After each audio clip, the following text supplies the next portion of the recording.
तो हम लोग बात कर रहे हैं इंडिविजुअल इकोलॉजी, और हमने अभी तक पढ़ा इंडिविजुअल इकोलॉजी में हैबिटेट। हैबिटेट बनाने वाले कौन कौन से फैक्टर थे। एक इंडिविजुअल एक पर्टिकुलर हैबिटेट में रहना पसंद करता है, ठीक है। लेकिन मैंने कल आपको समझाया कि किसी भी जगह पर ये चारों चीज हमेशा कांस्टेंट नहीं रहती, लगातार बदलता है। टेम्परेचर, लगातार लाइट का इंटेंसिटी भी बदलता है, क्वालिटी बदलता है, सॉइल कंपोजिशन भी लगातार बदलता है, और वाटर भी लगातार बदलता है। पॉल्यूशन हो गया या कुछ और हो गया, तो ये चारों चीज कभी भी सस्टेन या कांस्टेंट नहीं रहती। इसलिए इंडिविजुअल्स का जो हैबिटेट है उसमें लगातार कुछ ना कुछ परिवर्तन होते हैं, चेंजेज आते हैं, और इन चेंजेज को सहन करना ही पड़ेगा उस इंडिविजुअल को अगर उसको सरवाइव करना है तो। ऐसा इंडिविजुअल जो इन परिवर्तन को सहन कर लेता है, इनको अपने हिसाब से बदल लेता है या खुद इनके हिसाब से बदल जाता है, तो वो सरवाइव करेगा। और जो अपने आप को फिट नहीं कर पाएगा वो विलुप्त हो जाएगा। इवोल्यूशन में भी हमने ऐसा ही कुछ पढ़ा था।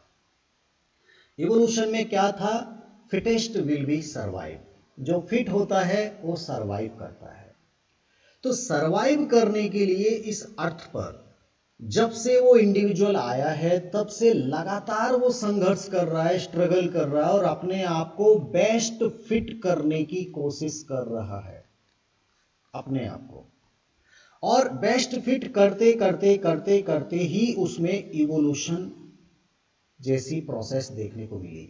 इवोल्यूशन, हाँ, उसके अंदर कुछ ऐसे परिवर्तन आ गए, ऐसी क्वालिटी, ऐसे फीचर्स उसके अंदर डेवलप हो गए कि अब वो आसानी से अपने आप को फिट करने लगा है। उसके अंदर एडेप्टेशन डेवलप हो गए। एडेप्टेशन हमने देखा था डार्विन की फिंचेज, उनकी चोंच जैसा वो आइसलैंड था, जैसी वहां की कंडीशन थी, उस आइसलैंड की सिचुएशन के अकॉर्डिंग ही चोंच का शेप बदल रहा था। एडेप्टेशन की हम बात करेंगे। एक इंडिविजुअल अपने सराउंडिंग से लगातार इंटरेक्ट करता है, लगातार उसमें बेस्ट फिट होने की कोशिश करता है। और डार्विन साहब ने तो बोला था कि अच्छा फिट स्पीसीज वो है जो उस क्लाइमेट में, उस हैबिटेट में मैक्सिमम रिप्रोड्यूस कर सकता हो। मैक्सिमम रिप्रोड्यूस कर सकता हो, वही स्पीसीज, वही इंडिविजुअल वहां फिट होता है। उसका पूरा फिजियोलॉजी नॉर्मल चलना चाहिए। हाँ, फिजियोलॉजी कैसा होना चाहिए? नॉर्मल चलना चाहिए। रिप्रोडक्शन करना चाहिए, अपना स्पीसीज लगातार ग्रो करते रहना होगा, तब हम उसको फिट मानेंगे। तो हर एक इंडिविजुअल लगातार इंटरेक्ट करता है और इसके लिए वो बहुत अलग अलग टाइप के प्रयास करता है। अच्छा, एक चीज थोड़ा सोच के देखो, अगर इन चारों चीज में कुछ परिवर्तन आएगा तो इंडिविजुअल आखिर परेशान क्यों होता है? मान लीजिए कोई इंडिविजुअल है, हाँ, कोई भी इंडिविजुअल है, वो परेशान आखिर क्यों होता है? अगर इनमें चेंज आएगा, खासतौर पे टेम्परेचर की बात करें तो टेम्परेचर इसके बॉडी के अंदर जो एंजाइम्स हैं, उसके अंदर जो फिजियोलॉजी जो चल रही है वो प्रभावित होना शुरू होती है। इसके बॉडी के अंदर जो एंजाइम एक पर्टिकुलर टेम्परेचर पर, एक पर्टिकुलर पीएच वैल्यू पर, एक पर्टिकुलर कंसंट्रेशन पे काम करते हैं। ध्यान देना, किसी भी इंडिविजुअल की बॉडी के अंदर जितनी भी फिजियोलॉजी चलती है वो एक ऑप्टिमल कंडीशन पर ही एफिशिएंसी से काम करती है। अगर बॉडी का फ्लूइड की कंसंट्रेशन बढ़ जाए या घट जाए तो उसका वर्किंग प्रभावित हो जाएगा।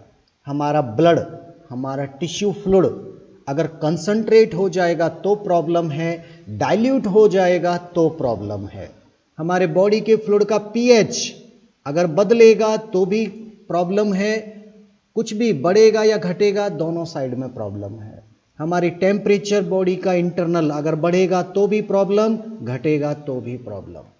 मतलब जो बेस्ट फिट इंडिविजुअल होते हैं उनके बॉडी के अंदर का इंटरनल इन्वायरमेंट जितना कांस्टेंट वो रख पाएगा वो उतना ही फिट माना जाएगा।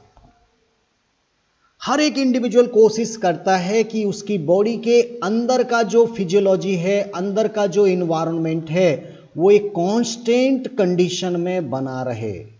ना तो उसका टेम्परेचर बॉडी के अंदर का बदले, ना उसके बॉडी के अंदर की पीएच वैल्यू बदले, ना उसके बॉडी के फ्लूइड की कंसंट्रेशन बदले। अगर वो इस इंटरनल इन्वायरमेंट को कांस्टेंट कर पाएगा तो उसको कोई प्रॉब्लम नहीं होगी। लेकिन अगर बाहर सराउंडिंग बदल रहा है तो उसके अंदर भी कुछ ना कुछ प्रभावित होगा। लेकिन वो कोशिश करता है, हर एक इंडिविजुअल कोशिश करता है कि इंटरनल कम से कम प्रभावित हो, चाहे उसके लिए कितना भी एनर्जी खर्च क्यों ना करना पड़े। तो each and every individual, each and every living beings want to maintain a constant internal environment and that process to maintain this constant, this process is called homeostasis। इसको क्या बोलते हैं? होमियोस्टेसिस। ये बिल्कुल याद रखना है शब्द होमियोस्टेसिस। होमियोस्टेसिस क्या होता है? किसी भी इंडिविजुअल की बॉडी का इंटरनल जो इन्वायरमेंट होता है उसको होमियोस्टेसिस कहते हैं। और हर इंडिविजुअल चाहता है कि उसका इंटरनल एनवायरनमेंट हमेशा कांस्टेंट बना रहे, ऐसा कोशिश करता है ताकि उसकी सभी फिजियोलॉजिकल प्रोसेस, उसका रेस्पिरेशन, उसका डाइजेशन, उसका growth, maintenance, repairing, everything normal work करती रहे। उसके लिए जरूरी है इंटरनल एनवायरनमेंट कांस्टेंट बना रहे। होमियोस्टेसिस हर इंडिविजुअल चाहता है। अब नेचर ने इस इंटरनल एनवायरनमेंट को मेंटेन करने की पावर सबको अलग अलग दिया है। सभी इंडिविजुअल्स की पावर एक जैसी नहीं है। ये बिल्कुल ठीक ऐसे है जैसे एक मान लीजिए ह्यूमन बींग्स है, ठीक है। अब ह्यूमन बींग्स को कौन कौन से वेदर सहन करना पड़ता है? उसको विंटर सहन करना पड़ता है, उसको समर सहन करना पड़ता है। बहुत तेज गर्मी पड़ रही है, बहुत तेज सर्दी पड़ रही है, तो एक इंडिविजुअल चाहता है कि उसकी बॉडी इन मौसम से ज़्यादा प्रभावित ना हो। जब बहुत तेज गर्मी पड़ती है तो आपने देखा होगा इंडिविजुअल्स क्या करते हैं। इंडिविजुअल्स कोई एसी लगा रहा है, कोई कूलर लगा रहा है, कोई और अपना अपना लोकल अरेंजमेंट कर रहा है। हर व्यक्ति प्रयास करता है कि वो सुकून से रहे, उसकी बॉडी आराम से रहे, ऐसा कोशिश करता है इंडिविजुअल। सर्दी पड़ती है तो वो हीटर लगाता है, वो गीजर लगाता है और वो कंबल, रजाई ये सब इस्तेमाल करता है। तो जो जितना अरेंजमेंट करेगा वो उतना ही सुकून से रहेगा, जो अरेंजमेंट नहीं करेगा वो बेचारा परेशान रहेगा। बहुत कम लोग होते हैं जो एसी यूज करते हैं, बहुत कम लोग होते हैं जो हीटर और गीजर का इस्तेमाल करते हैं। क्यों? क्योंकि ये बहुत एक्सपेंसिव प्रोसेस है। खरीद लेना तो चलो ठीक है, एक बार हो जाएगा, लेकिन उनको चलाने के लिए बहुत लाइट खर्च होती है, बहुत पैसा खर्च होता है। तो ये एक्सपेंसिव प्रोसेस है, बहुत खर्चीली प्रोसेस है। ऐसे ही हमारे बॉडी को अगर इंटरनल एनवायरनमेंट कांस्टेंट बना के रखना है तो बॉडी को बहुत काम करना पड़ेगा, बहुत एनर्जी खर्च करनी पड़ेगी, बहुत एटीपी खर्च करनी पड़ेगी, तब जाकर वो इंटरनल कांस्टेंट रह पाएगा। और हर किसी के बस का नहीं है कि वो इतनी एनर्जी खर्च करे, हर कोई नहीं कर पाता। जैसे जैसे इवोल्यूशन होता गया, अपना इंटरनल होमियोस्टेसिस को मेंटेन करने की पावर बढ़ती चली गई, इंडिविजुअल्स में वो पावर आती चली गई। जो लोअर एनिमल्स हैं, लोअर प्लांट्स हैं, प्लांट्स तो लगभग सभी, लोअर एनिमल्स में ये पावर नहीं है, इतनी एनर्जी खर्च करने की पावर नहीं है कि वो इंटरनल एनवायरनमेंट को कांस्टेंट कर सके। उसको प्रॉब्लम आ जाती है, वो इतना एफोर्ड नहीं कर सकता। लेकिन जो हायर एनिमल्स हैं उनकी बॉडी में ऐसी फिजियोलॉजी है कि वो इतनी एनर्जी खर्च करके मेंटेन करने की कोशिश करते हैं। जो मेंटेन करने की कोशिश करता है उनको हॉट ब्लड एनिमल बोलते हैं, और जो कोशिश नहीं करता, ज़्यादा पावर नहीं है जिनकी, जो गरीब लोग हैं, उनको हम कोल्ड ब्लड एनिमल बोलते हैं। तो इवोल्यूशन के हिसाब से देखा जाए तो ज़्यादा फिट कौन है? जो हॉट ब्लड एनिमल्स है। क्यों? क्योंकि वो एनर्जी खर्च करके भी अपना इंटरनल एनवायरनमेंट को कांस्टेंट बना के रख सकता है।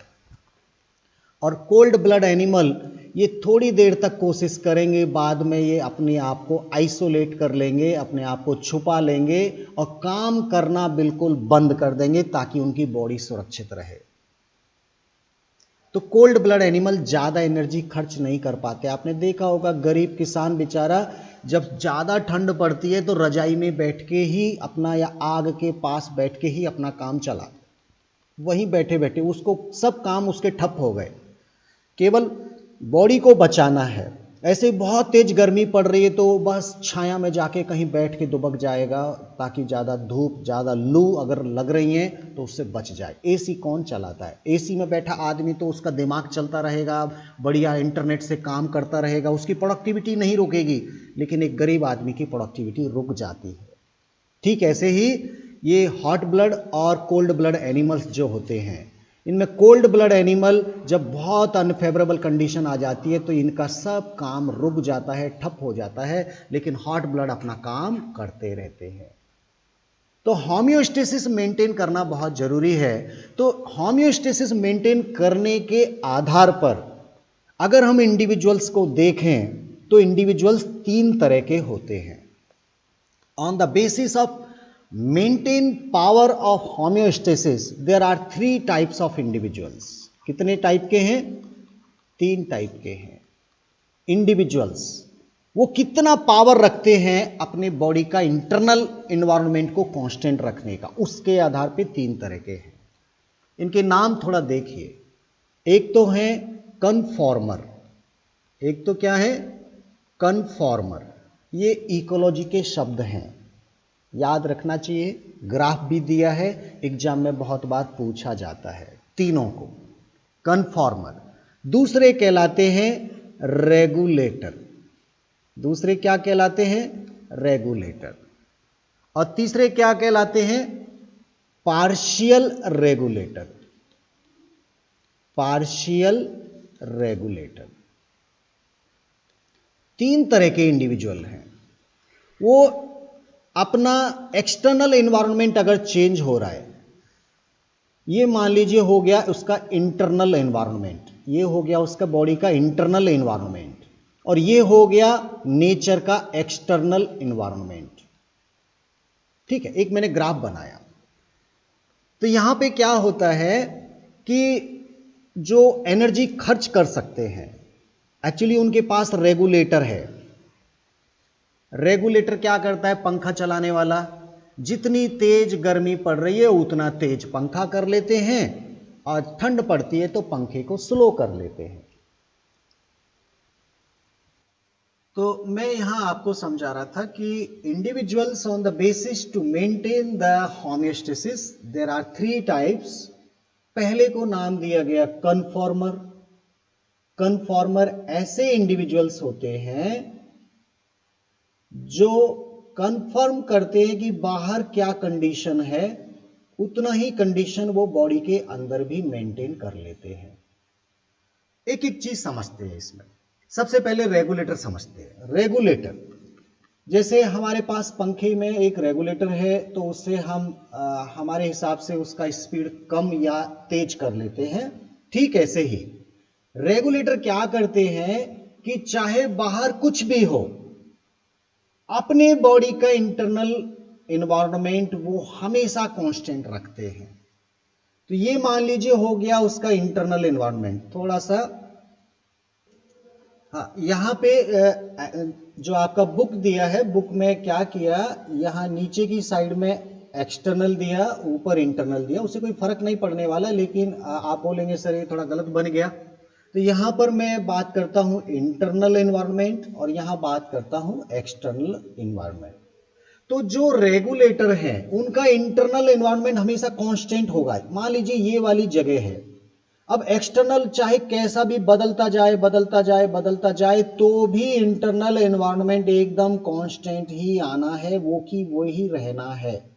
ऐसे इंडिविजुअल्स जो एक्सटर्नल एनवायरनमेंट बदलने के बावजूद भी जिनका इंटरनल एनवायरनमेंट हमेशा कांस्टेंट रहेगा, उनको हम बोलते हैं रेगुलेटर। इनको क्या बोलेंगे? रेगुलेटर।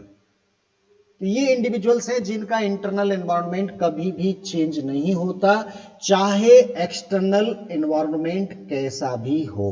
उसके लिए चाहे इनको कितनी भी एनर्जी खर्च क्यों ना करनी पड़े, ये हमेशा एक कांस्टेंट एनवायरनमेंट मेंटेन करना चाहते हैं।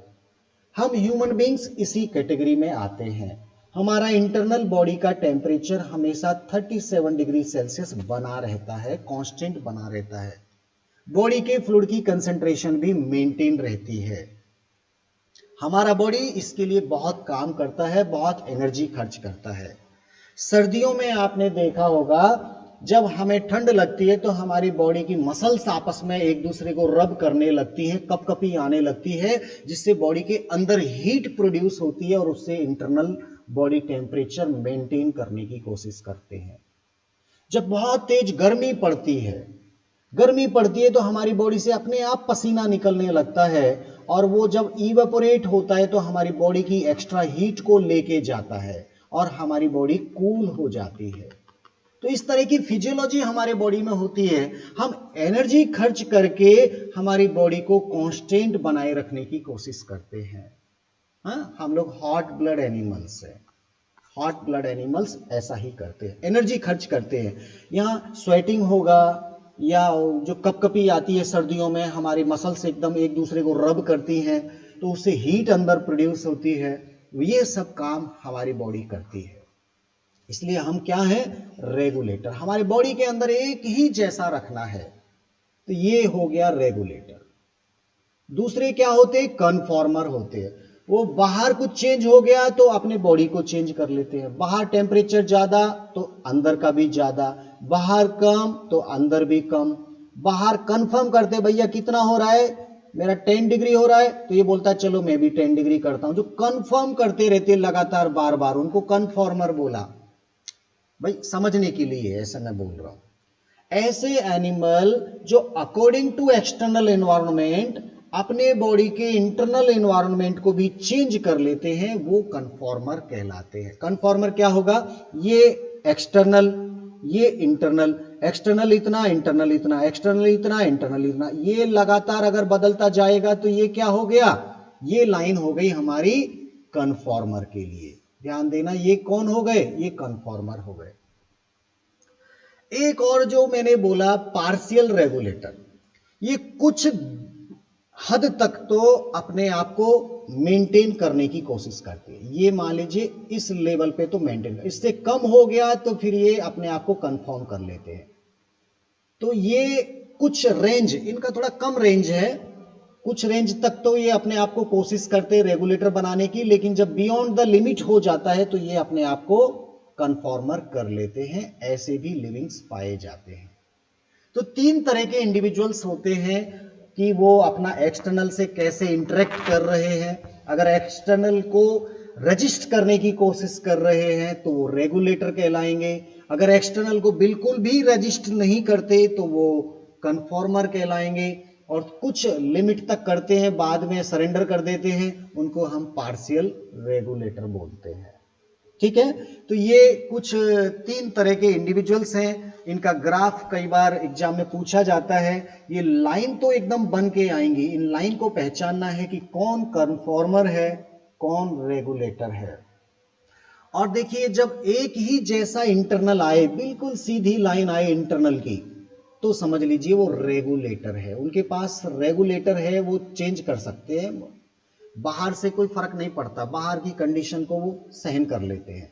कन्फॉर्मर बाहर जैसा हो रहा है अंदर ऐसा ही कर लेते हैं।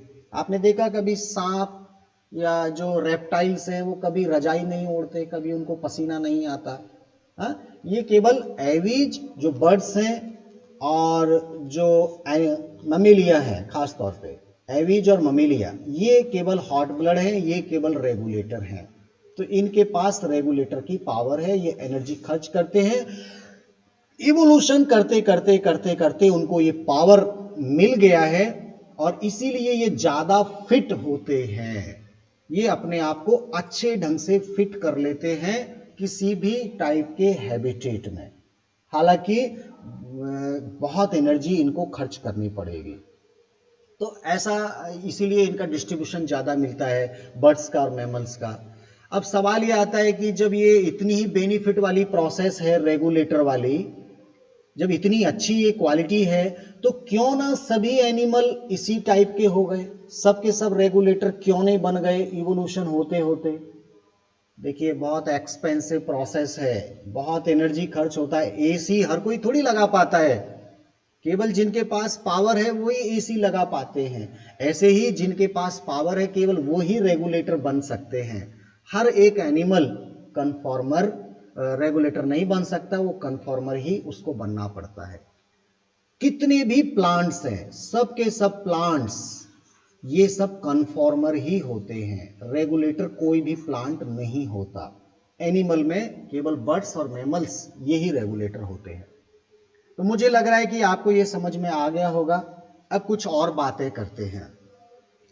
अब देखिए ये जो बर्ड्स और मैमल्स है, इनमें भी जरूरी नहीं कि ये 100% रेगुलेटर हो जाए। कई बार ये कुछ और भी तरीका अपना लेते हैं अपने बॉडी को फिट रखने के लिए। और भी कई सारे तरीके हैं जिनसे स्ट्रेसफुल कंडीशन को आराम से निकाला जा सकता है और यहां से सवाल बनते हैं। दो तरीके मैं आपको बताता हूं। तीन तरह के तो इंडिविजुअल्स हो गए, रेगुलेटर हो गया, कन्फॉर्मर हो गया, पार्शियल रेगुलेटर हो गया। ये तीन तरह के तो हो गए, जाने दीजिए। इनके अलावा और क्या तरीका, एक इंडिविजुअल कैसे इंटरेक्ट करता है सराउंडिंग से, यही तो समझ रहे हैं हम लोग। इंडिविजुअल इकोलॉजी में क्या है, एक इंडिविजुअल कैसे इंटरेक्ट कर रहा है सराउंडिंग से। तो और क्या तरीके हैं इसके अलावा, एक तरीका है माइग्रेशन। एक तरीका क्या है, माइग्रेशन। भैया ज्यादा स्ट्रेसफुल कंडीशन आ रही है तो माइग्रेट करके ऐसी जगह चले जाओ जहां आपको आसानी हो जाए। जैसे साइबेरियन क्रेन, जब साइबेरिया में बर्फ ज्यादा गिरने लगती है, बहुत ठंडी हो जाती है, तो वो माइग्रेट करते हुए इंडिया में आती है। हमारे यहां एक नेशनल पार्क है, Keoladeo national park. Keoladeo national park Bharatpur में है, राजस्थान। भरतपुर आगरा के पास राजस्थान का एक बहुत बड़ा शहर है भरतपुर, वहां पर है राजस्थान में नेशनल पार्क। वहां पर कई बार माइग्रेटरी बर्ड आते हैं। वहां वेटलैंड कुछ झील वगैरह बना के रखे हैं, प्लांट्स हैं, तो वो जब बहुत ज़्यादा सर्दी पड़ती है तो थोड़ा इस गर्म जगह पे आ जाते हैं, यहाँ पे अंडे देते हैं, बच्चे होते हैं, और जब यहाँ गर्मी पड़ना शुरू होती है तो फिर से वो साइबेरिया वापस चले जाते हैं। तो इस तरह से स्ट्रेसफुल कंडीशन से अपने आप को वो बचा लेते हैं और माइग्रेशन करके अपने आप का होमियोस्टेसिस मेंटेन करने की कोशिश करते हैं।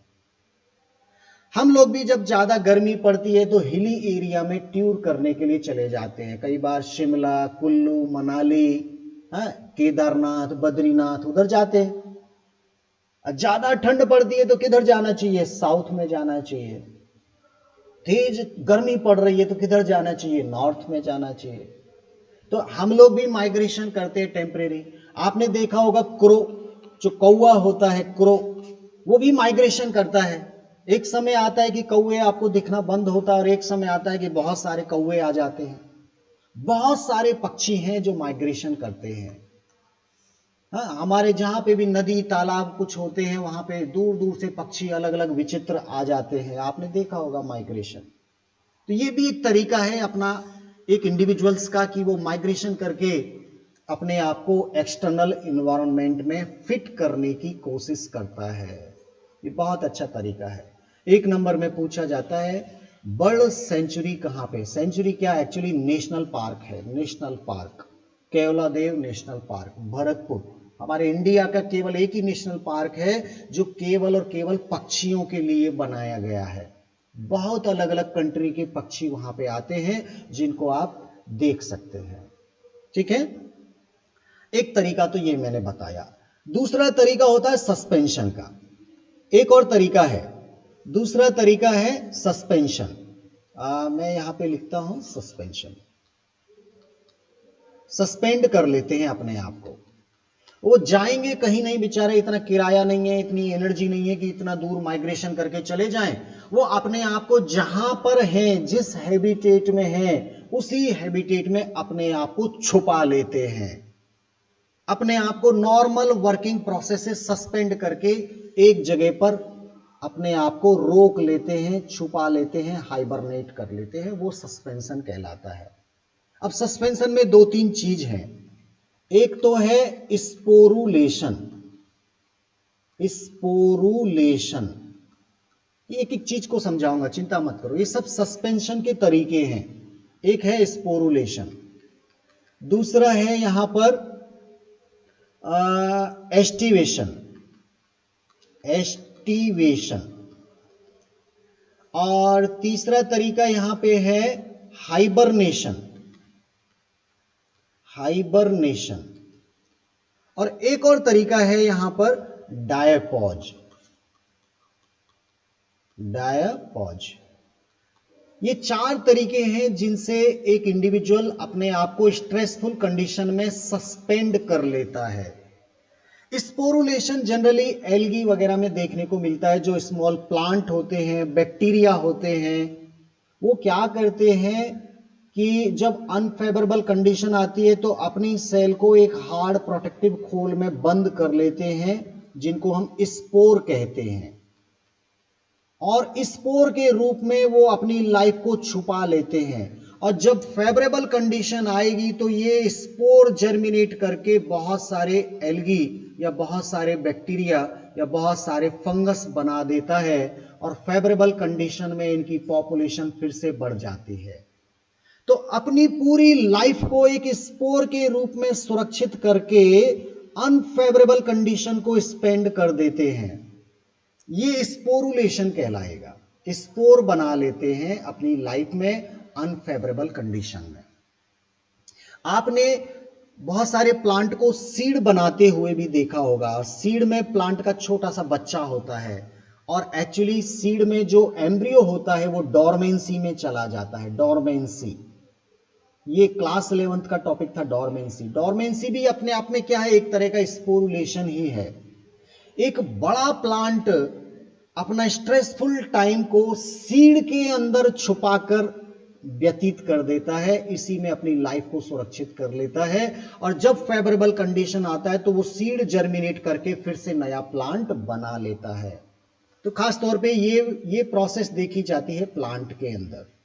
हालांकि बैक्टीरिया और फंगस भी ऐसा करते हैं।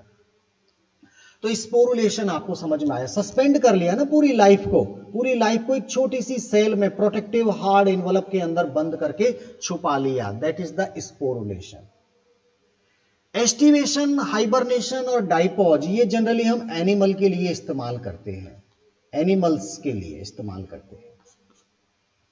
एस्टिवेशन में देखिए कहीं ना कहीं एस्टिवेशन में एसी शब्द छुपा हुआ है। एसी, और एसी हमको गर्मियों में इस्तेमाल करना होता है, समर में। कहीं ऐसा तो नहीं आप सर्दियों में इस्तेमाल करते हो, गर्मी में इस्तेमाल करते। तो कुछ एनिमल अपने आप को हॉट क्लाइमेट से बचाने के लिए हाइड कर लेते हैं, अपने आप को छुपा लेते हैं, या तो मिट्टी के अंदर या बिल के अंदर या कोई सुरक्षित जगह पर अपने आप को छुपा लेना कहलाता है एस्टिवेशन। आपने देखा होगा गर्मियों में बहुत सारे जानवर अपने आप को या तो बिल में छिपा लेते हैं या मिट्टी के अंदर दबा के सो जाते हैं, और उनकी पूरी फिजियोलॉजी बहुत स्लो हो जाती है। जो एनर्जी उन्होंने खा पी के इकट्ठी की, बस उसी से काम चलाते हैं। ना खाने को निकलते, ना पीने को निकलते, ना कुछ नहीं निकलते। पूरा 2-3 महीने उसी में गुजार देते हैं अपने आप को छुपा के। आपने फ्रॉग देखा होगा, फ्रॉग। और जब बरसात होगी, मिट्टी में फिर से पानी आएगा, फेवरेबल कंडीशन आएंगी, तो वही मिट्टी में से निकल के फ्रॉग वापस आ जाते हैं और अपना ग्रोथ एंड रिप्रोडक्शन करने लगते हैं। तो एस्टिवेशन आपने देखा होगा। हाइबरनेशन क्या होता है? हाइबरनेशन का मतलब ओढ़ के सो जाना, मतलब रजाई ओढ़ के सो गए। रजाई कब आती है? विंटर में आती है। अगर कोई कोल्ड वेदर में अपने आप को हाइड कर लेता है, छुपा लेता है, सर्दियों से बचने में अपने आप को आइसोलेट करना, सस्पेंड करना, वो हाइबरनेशन कहलाता है। जैसे छिपकली आपने देखा होगा, लिजार्ड, आपने स्नेक देखे होंगे, सर्दियों में दिखना बंद हो जाते हैं, वो बिल में छुप गए क्योंकि अभी बहुत ठंड है, उनकी बॉडी उस टेम्परेचर को सहन नहीं कर सकती जो बाहर एक्सटर्नल एनवायरनमेंट का टेम्परेचर है। तो ये अपने आप को छुपा लेना, सर्दियों में अपने आप को छुपाना, ये हाइबरनेशन कहलाता है। और डाइपॉज हम बात करते हैं खासतौर पे जू प्लैंकटन के लिए। जू प्लैंकटन खासतौर पे स्पोरुलेशन हमने एल्गी में यूज किया था, एल्गी में फाइटो प्लैंकटन थे, ये जू प्लैंकटन है। ये भी अपनी लाइफ को एक छोटी सी कैप्सूल के रूप में हाइड कर लेते हैं, छुपा लेते हैं, और एक तरह का ये भी स्पोरुलेशन जैसा ही है। एक्चुअली अपनी लाइफ को एक स्टेज में पॉज कर लेना मतलब वहीं के वहीं लाइफ को थाम देना, लाइफ और आगे कुछ नहीं करेगी, बस उसी जगह रोक देना, ये डाइपॉज कहलाता है। खासतौर पे जू प्लैंकटन अपनी लाइफ को एक सीड जैसी, स्पोर जैसी स्ट्रक्चर में अपने आप को छुपा लेते हैं, अपनी लाइफ को पॉज कर लेते हैं, और ये प्रोसेस कहलाती है डाइपॉज।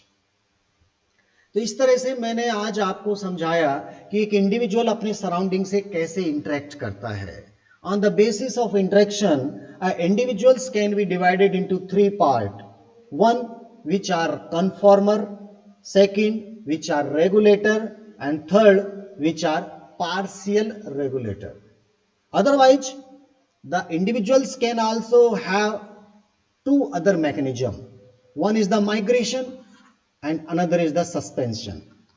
माइग्रेशन भी कर सकता है, सस्पेंशन भी कर सकता है। अगर वो एडजस्ट नहीं कर पा रहा सराउंडिंग को, तो इनमें से कोई एक रास्ता अपना सकता है ताकि उसकी लाइफ, उसका स्पीसीज सुरक्षित रहे। माइग्रेशन में केवलादेव नेशनल पार्क आप याद रख लीजिए। माइग्रेशन बहुत सारे एनिमल्स, इंसेक्ट, बर्ड्स ये करते हैं। और सस्पेंशन में हमको ये कुछ शब्द याद रखने चाहिए क्योंकि एक एक नंबर में यहां से भी पूछ लेता है। स्पोरुलेशन क्या है, एस्टिवेशन क्या है, हाइबरनेशन क्या है, डाइपॉज क्या है, आपको सब याद रखना चाहिए। ठीक है, तो आज के लिए बस इतना ही। मुझे लग रहा है कि इंडिविजुअल इकोलॉजी आपको समझ में आ रही होगी। अब हम कल की क्लास में बात करेंगे कि आखिर एक इंडिविजुअल में अपने सराउंडिंग को सहन करने के लिए क्या क्या एडेप्टेशन पाए जाते हैं। हम कल बात करेंगे एडेप्टेशन की, और एडेप्टेशन में कई सारे एग्जाम्पल हैं। पहले एक देखेंगे, फिर दूसरा एग्जाम्पल देखेंगे, तीसरा एग्जाम्पल देखेंगे, चौथा देखेंगे, और इनमें से कोई भी एक एग्जाम्पल आपको एग्जाम में जरूर देखने को मिलेगा, जरूर देखने को मिलता है। एडेप्टेशन के बहुत सारे एग्जाम्पल्स कल हम पढ़ेंगे कि ये कैसे करता है, ये कैसे करता है, ये कैसे करता है। तो कल की क्लास भी इंपॉर्टेंट है। कल हम बात करेंगे एडेप्टेशन, और जब एडेप्टेशन हम समझ जाएंगे कि इंडिविजुअल कैसे कैसे एडेप्टेशन यूज करता है, उसके बाद हमारा इंडिविजुअल इकोलॉजी फिनिश हो जाएगा, खत्म हो जाएगा। फिर हम अगला बात करेंगे पॉपुलेशन इकोलॉजी की। तो पॉपुलेशन इकोलॉजी के लिए, उससे पहले जाने के लिए हमको एडेप्टेशन पढ़ना होगा। एक इंडिविजुअल इकोलॉजी का पार्ट अभी बचा हुआ है। तो कल की क्लास में हम बात करेंगे एडेप्टेशन।